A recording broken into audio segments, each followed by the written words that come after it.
जय हिंद प्यारे साथियों, स्वागत है आप सभी का एक बार फिर से खोटा किंग ऑफिशियल पे।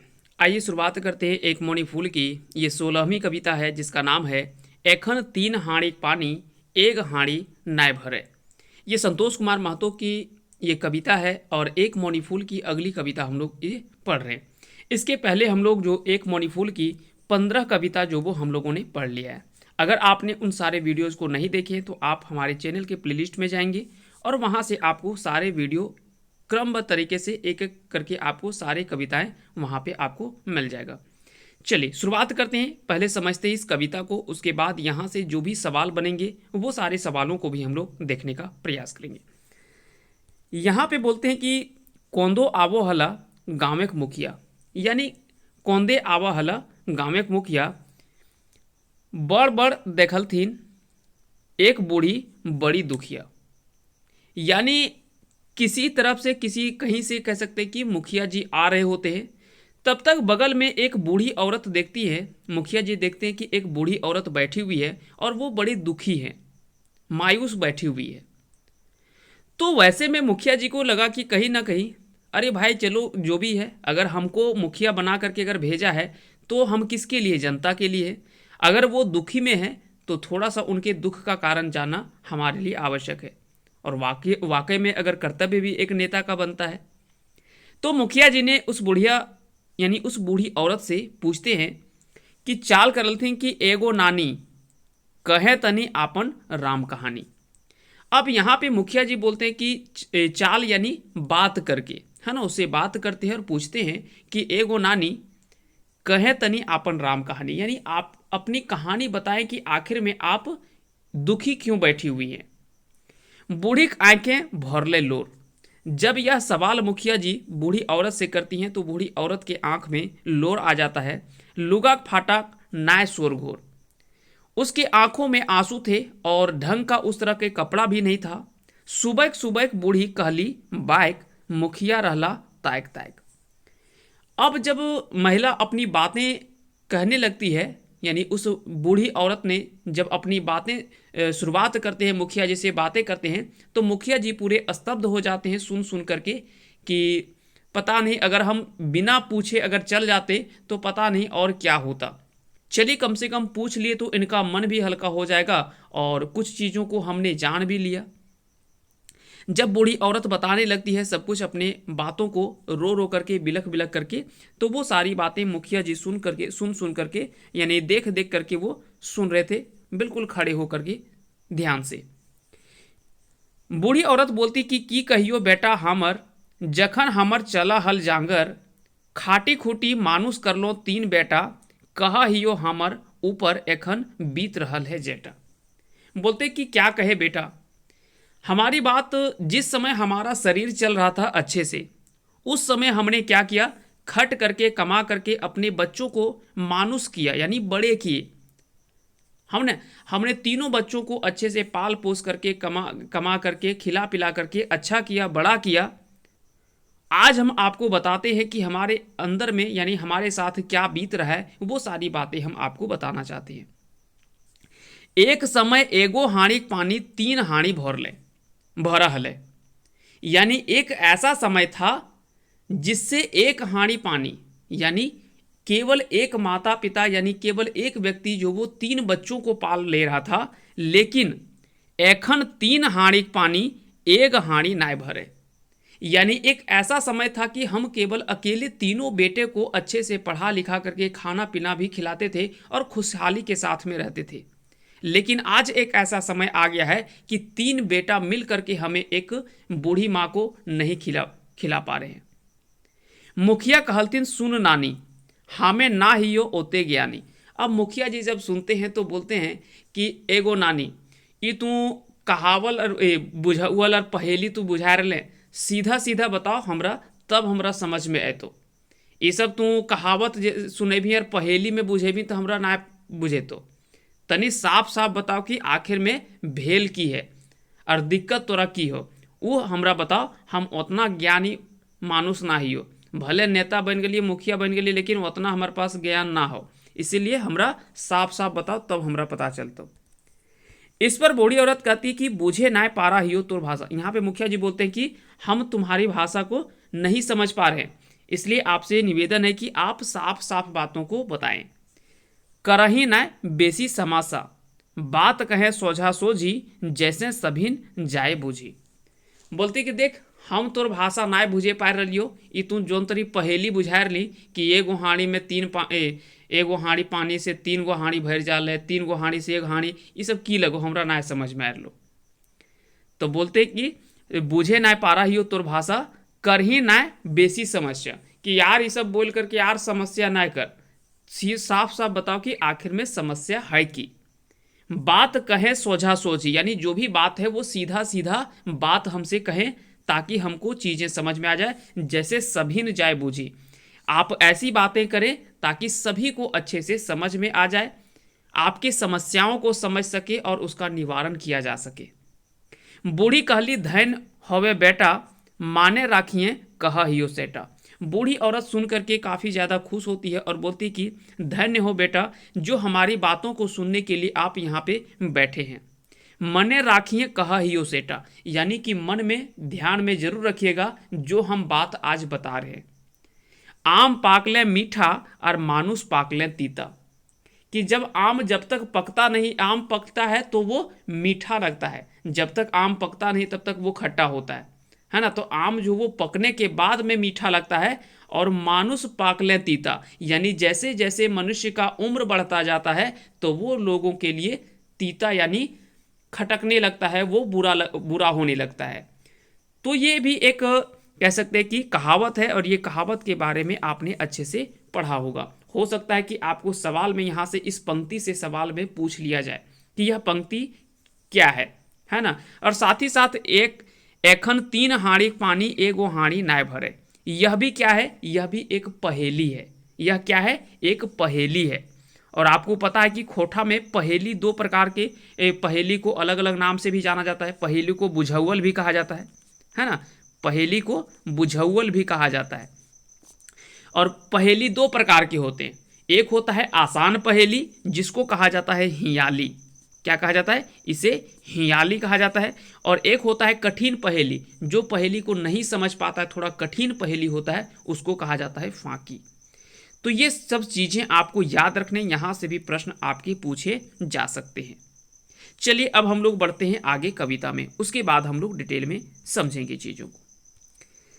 आगे कहती है कि महिला कहती है कि हामर जखन चला हल समांग, सभे घारे हामर हलय मांग, कि जिस समय हमारा शरीर चल रहा था, जिस समय हम खट करके सबके लिए काम करते थे, उस समय हमारी मांग थी, यानी उस समय सभी कोई हमको चाहते थे। एखन हमें भूले चले भेलों बेकार, सय खातिर भेल हों लाचार, लेकिन जैसे हमारा शरीर साथ छोड़ दिया, जब हम उतने स्वस्थ नहीं रह पाते हैं, जब लोगों के काम नहीं आने लगे, तो आज हम जो वो लाचार बैठ गए और हमको आज जो वो कोई नहीं पूछता है। बेटा सब मानुष भेला, एक से एक बोड़ पद पैला, कि सभी बेटा को आज हमने पढ़ा लिखा करके और अच्छी नौकरी में बैठा दिए, सब एक से एक बड़े बड़े पदों में वो पहुंच गए हैं। पर एक घरे आनलो 3 गो बेटी, ताव केव नाय देहत 2 गो रोटी, कि अगले घर के यानी दूसरे घरों की 3 बेटी यानी 3 पुतोहू को हम लाए, लेकिन कोई भी हमें 2 रोटी, एक वक्त का 2 रोटी तक नहीं दे पाई। ये सारी व्यथा जो वो उस बूढ़ी औरत जो वो मुखिया जी को सुनाते हैं। आगे बोलती है कि सभी आपन आपन देखा हत संसार, सुधे हम ही भेल हों बेकार। बड़ो बेटा घरे यदि रहिए 2-4 दिन, ओकर परिवारिक मन हवै खीन, कि सभी जो वो अपने अपने संसार में वो मगन है ना। सभी कोई अपना अपना, यानी अपना अपना कहने का अर्थ है कि अगर बड़े बेटा का शादी हुआ है तो वो अपने बेटा पतोहू अपने परिवार के साथ में, अपने बेटा बेटी के साथ में वो मगन है, माँ बाप से किसी को कोई मतलब नहीं है। बड़ो बेटा घरे यदि रहियो 2-4 दिन, कि अगर किसी तरह से मान लेते हैं कि फिर आगे बोलते हैं कि हमें सुधे हम ही भेल हों बेकार, यानी सब कोई अपने अपने जीवन में मगन है, केवल हम ही जो वो आज बेकार लग रहे हैं। बड़ो बेटा घरे यदि रहिए 2-4 दिन, ओकर परिवारिक मन हवै खीन, यानी अगर बड़े बेटा के यहाँ पे हम चल भी जाते हैं 2-4 दिन, तो 2-4 दिन में ही वो लोग तंग होने लगता है और उन लोगों का मन जो वो खिन्न हो जाता है, यानी हमसे जो कह सकते हैं कि पूरे तंग हो जाते हैं। ऐसा लगता है कि कब इसको जो वो वापस भेज दिया जाए। हाथे भाड़ा देत थमहाय और कहत अब दोसर बेटा घर जाए। जैसे 2-4 दिन हम बड़े बेटे के यहाँ रहते हैं तो वो लोग क्या करते हैं, बेटा पुतोहू हमें जो भाड़ा थमा देते हैं और कहते हैं कि अब कितना दिन हमारे यहाँ रहेगी, इतना दिन तो हमारे यहाँ रही, अब तुम जा जो है वो मंझले बेटा के यहाँ पे या दूसरे बेटा के यहाँ पे चले जाओ। मंझला बेटाक बड़ी रेस, मंझला बेटाक बड़ी रेस ओकर बात हवय नाय शेष। जो मंझला बेटा है वो जो वो बड़ी रेस करता है। रेस यहाँ पे कहने का अर्थ क्या है, ईर्ष्या। यानी कह सकते हैं कि कई बार होता है ना कि 3 अगर गोतनी काम कर रही है तो नहीं बोलते कि वो करेगी हम काहे करेंगे, वो बर्तन धोएगी तो हम नहीं धोएंगे, यानी वो रेस होता है, यानी एक दूसरे से ईर्ष्या करना। तो वही यहाँ पे बोलते कि मंझला बेटा बड़ी रेस ओकर बात हवय नाय शेष, कि वह जो जब बोलने की शुरुआत करता है तो वो रुकता ही नहीं है, वो तो लगातार बोलता ही रहता है। कई तरह की बातें हमको जो वो सुनना पड़ता है। आगे बोलती कि मायक नामे आवक जर बात करे के नाय शोर घोर, सै खातिर जाए छोटो बेटा घर ऊ करे तनी हमर हमर।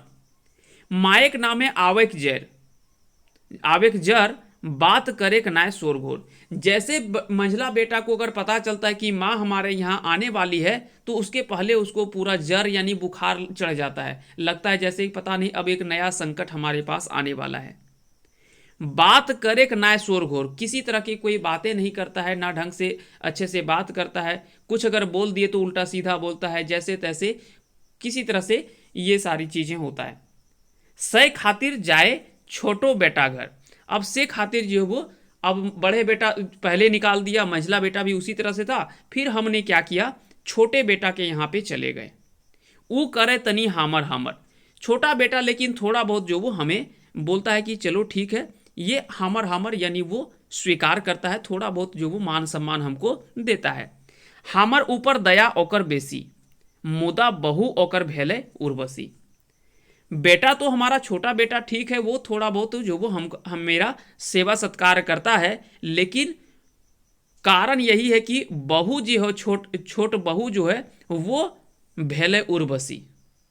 भेले उर्वशी मतलब वो क्या है कि कह सकते हैं कि वो अपना जो रूप है वो दिखाने के चक्कर में हमको कभी मान सम्मान करती ही नहीं, वो जो वो हमें जो वो खटकने लगा है, यानी हम उसके लिए जो वो एक आंखों के कांटा के जैसा हम बन गए हैं। समय समय करे मनियाडर, हमें बेसी दिए चाहिए नाय भोर। अगर छोटे बेटे के यहाँ पे जाते हैं तो बेटा तो ठीक है, लेकिन तब तक पुतोही जो वो हमें सम्मान नहीं करती है, पुतोहू जो वो ठीक नहीं है, उसको सुबह सुबह उठ करके चाय वो समय समय पर हमें मनी आर्डर करती है, यानी हमें ऑर्डर देती है। अगर वहाँ पे रहते हैं सुबह सुबह बोलती है कि चाय हमें बना करके दो, उल्टा हमको देना चाहिए था, लेकिन हम जो वो उसे उल्टा जो वो सुबह सुबह चाय बना करके नहीं दे पाते हैं, तो हमको सुनना पड़ता है। जखन छुआ सबके करा हलिए मानुस, मने मने हवा हलो बड़ी खुश, सोचा हलो बुढ़ारी हता सहारा, मगुर एखन भेल हिये दिशाहारा। बोलते कि जिस समय छोटे छोटे बेटे थे हमारे तीनों, तो जब उनको बड़े कर रहे थे तो एक हमारे पास एक उम्मीद थी, हम जो वो अपने मन में ही खुश हो रहे थे, सोच रहे थे कि बुढ़ारी जब हम बूढ़े हो जाएंगे तो हमारे लिए सहारा बनेंगे। मगुर एखन भेल हिये दिशाहारा, लेकिन आज ऐसा समय आ गया है कि सबके लिए जो वो एक संकट के रूप में हम बन गए हैं, सभी के लिए सरदर्द बन गए हैं। हमारे लिए कोई आज जो वो तीनों में से कोई भी बेटा तैयार नहीं है हमको रखने के लिए।